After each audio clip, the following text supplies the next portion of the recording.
जपाकुसुमसङ्काशं काश्यपेयं महाद्युतिं तमोरि सर्वपापघ्नं प्रणतोऽस्मि दिवाकरम्।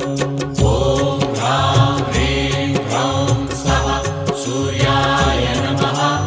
ॐ ह्रां ह्रीं ह्रौं स्वः सूर्याय नमः।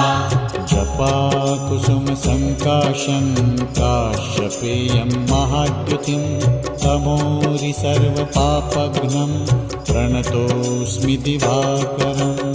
ॐ ह्रां